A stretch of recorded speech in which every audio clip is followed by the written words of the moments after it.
जय माता दी।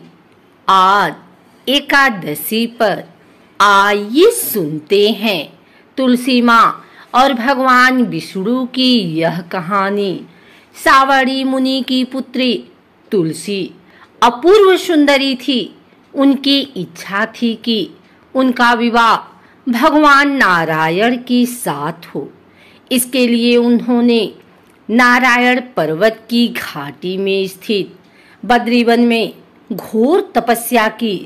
दीर्घकाल तक तपस्या के उपरांत ब्रह्मा जी ने प्रसन्न होकर दर्शन दिया और वर मांगने को कहा।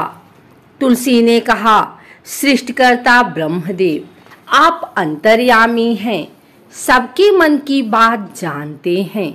फिर भी मैं अपनी इच्छा बताती हूँ।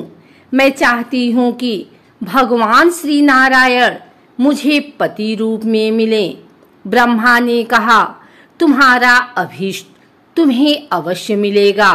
अपने पूर्व जन्म में किसी अपराध के कारण तुम्हें श्राप मिला है। इस प्रकार भगवान श्री नारायण के एक पार्षद की भी दानव कुल में जन्म लेने का श्राप मिला है। दानव कुल में जन्म लेने के बाद भी उसमें नारायण का अंश विद्यमान रहेगा। इसलिए इस जन्म में पूर्व जन्म के पाप के शमन के लिए संपूर्ण नारायण तो नहीं, नारायण के अंश से युक्त दानव कुल जन्म में उस श्रापग्रस्त पार्षद से तुम्हारा विवाह होगा। श्राप मुक्त होने पर भगवान श्री नारायण सदा सर्वदा के लिए तुम्हारे पति हो जाएंगे। तुलसी ने ब्रह्मा के ईश्वर को स्वीकार किया, क्योंकि मानव कुल में जन्म लेने के कारण उसी मायावी भोग तो भोगना ही था। तुलसी बद्रीवन में ही रहने लगी। नारायण का वह पार्षद दानव कुल में शंखचूड़ के नाम से पैदा हुआ था। कुछ दिनों के बाद वह भ्रमण करता हुआ बद्रीवन में आया।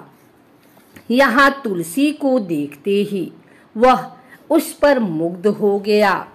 तुलसी के सामने उसने अपने साथ विवाह का प्रस्ताव रखा। इतने में ही वहाँ ब्रह्मा जी आ गए और तुलसी से कहा, तुलसी, शंखचूड़ को देखो, कैसा देवोपम इसका स्वरूप है। दानव कुल में जन्म लेने के बाद भी लगता है जैसे इसके शरीर में नारायण का वास हो। तुम प्रस्ताव को सहर्ष स्वीकार कर लो। तुलसी को भी लगा कि उसकी तपस्या पूर्ण हुई, उसे इच्छित फल मिला है। शंखचूड़ के साथ उसका गंधर्व विवाह हो गया और वह शंखचूड़ के साथ उसके महल में पत्नी बनकर आ गई। शंखचूड़ ने अपनी परम सुंदरी सती साध्वी पत्नी तुलसी के साथ बहुत दिनों तक राज्य किया। उसने अपने राज्य का इतना विस्तार किया कि देवलोक तक उसके अधिकार में आ गए। स्वर्ग का सुख भोगने वाले देवताओं की दशा भिखारियों जैसी हो गई। शंखचूड़ किसी को कष्ट नहीं देता था, पर अधिकार और राज्य छिन जाने से सारे देवता मिलकर ब्रह्मा, विष्णु और शिव की सभा में गए तथा अपनी विपत्ति सुनाई। ब्रह्मा जी ने कहा, तुलसी परम साध्वी है, उसका विवाह शंखचूड़ से मैंने ही कराया था। शंखचूड़ को तब तक नहीं हटाया या मारा जा सकता है जब तक तुलसी को न छला जाए। विष्णु ने कहा, शंखचूड़ पूर्व जन्म में मेरा पार्षद था। श्राप के कारण उसे दैत्य कुल में जन्म लेना पड़ा। इस जन्म में भी मेरा अंश उसमें व्याप्त है। साथ ही तुलसी के पतिव्रत धर्म से वह अजेय है। फिर देवताओं की सहमति से भगवान शिव ने शंखचूड़ के पास संदेश भेजा कि या तो वह देवताओं का राज्य लौटा दे या फिर उनसे युद्ध करे। शंखचूड़ शंकर के पास पहुंचा। उसने कहा, देवाधिदेव, आपके लिए देवताओं का पक्ष लेना उचित नहीं है। राज्य बढ़ाना हर राजा का कर्तव्य है। मैं किसी को दुखी नहीं कर रहा हूँ। देवताओं से कहिए वे मेरी प्रजा होकर रहें। मैंने आपका भी कोई अपकार नहीं किया है। हमारा आपका युद्ध शोभा नहीं देता। अगर आप हार गए तो बड़ी लज्जा की बात होगी। मैं हार गया तो आपकी कीर्ति बहुत अधिक नहीं बढ़ेगी। भगवान शंकर हंसे। वे तो सब रहस्य समझते थे। तुलसी और शंखचूड़ के पूर्व जन्म के श्राप की अवधि लगभग पूरी हो चुकी थी। बोले, इसमें कीर्ति और लज्जा की बात नहीं। तुम देवों का राज्य लौटाकर उन्हें उनके पद पर प्रतिष्ठित होने दो। युद्ध से बचने का यही एक उपाय है। शंखचूड़ ने कहा, मैंने युद्ध के बल से देवलोक जीता है। कोई उसे युद्ध के द्वारा ही वापस ले सकता है।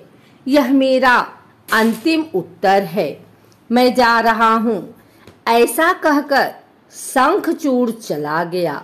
उसने अपनी पत्नी तुलसी को सारी बात बताई और कहा, कर्म भोग सब काल सूत्र में बंधा है।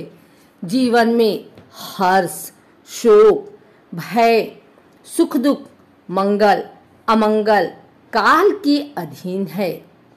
हम तो केवल निमित्त हैं। संभव है भगवान शिव देवों का पक्ष लेकर मुझसे युद्ध करें। तुम चिंता मत करना। तुम्हारा सतीतेज मेरी रक्षा करेगा। दूसरे दिन भगवान शंकर के नेतृत्व में देवताओं ने युद्ध छेड़ दिया। शंखचूड़ ने भीषण बाणों की वर्षा कर उनका वेग रोका। उनके प्रहार से देवता डगमगाने लगे। उसने दानवी शक्ति का प्रयोग कर मायावी युद्ध आरंभ किया।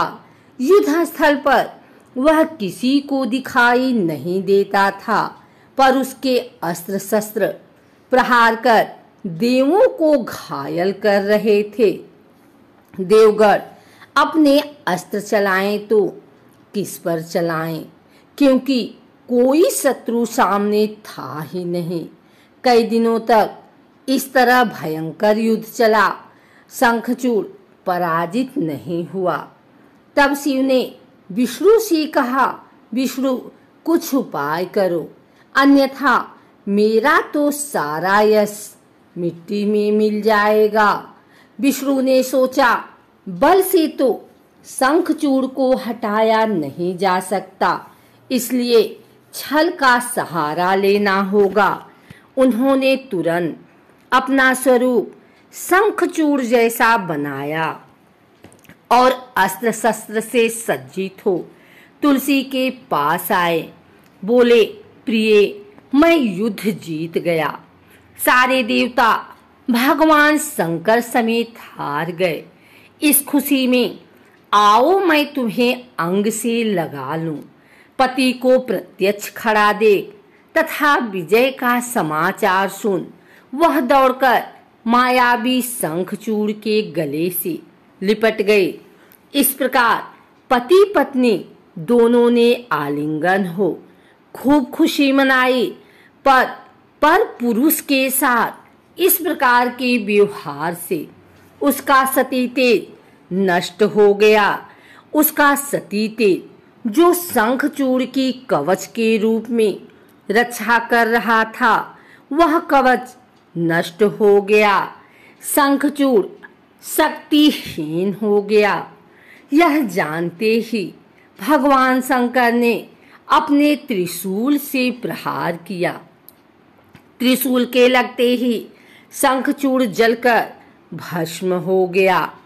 शंखचूड़ के मरने को जानकर विष्णु अपने असली स्वरूप में आ गए।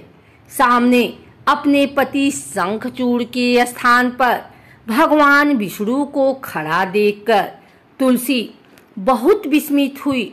उसको पता लग गया कि स्वयं नारायण ने उसके साथ छल किया है। क्रोध में आकर उसने श्राप दिया, एक सती स्त्री का सतीत्व भंग करने के अपराध में तुम हृदयहीन पत्थर हो जाओ। विष्णु ने तुलसी के श्राप को शिरोधार्य कर कहा, देवी, तुम्हारे तथा शंखचूड़ के कल्याण के लिए मुझे ऐसा करना पड़ा। तुम दोनों को श्राप मुक्त करना था, तब भी अब शरीर त्याग कर तुलसी विरवा के रूप में जन्म लो और मेरी पूजा तुलसी दल से होगी। मैं शालिग्राम पत्थर बनूंगा। मेरे शीश पर तुम आदर से विराजमान हो जाओगी। तुम्हारे पति की हड्डियों के चूड़ से शंख की उत्पत्ति होगी। उस शंख ध्वनि से देवताओं तथा मेरी पूजा आराधना होगी। जहाँ शंख ध्वनि होगी वहाँ मंगलमय मैं विराजमान रहूंगा। तुमने पूर्व जन्म में बद्रीवन में मुझे पाने के लिए बड़ी तपस्या की थी। अब अगले जन्म में मैं नारायण प्रस्तर के रूप में बद्रीनाथ वन में स्थापित होऊंगा और मेरी पूजा अर्चना फल फूल से न होकर तुम्हारे तुलसी दल से होगी।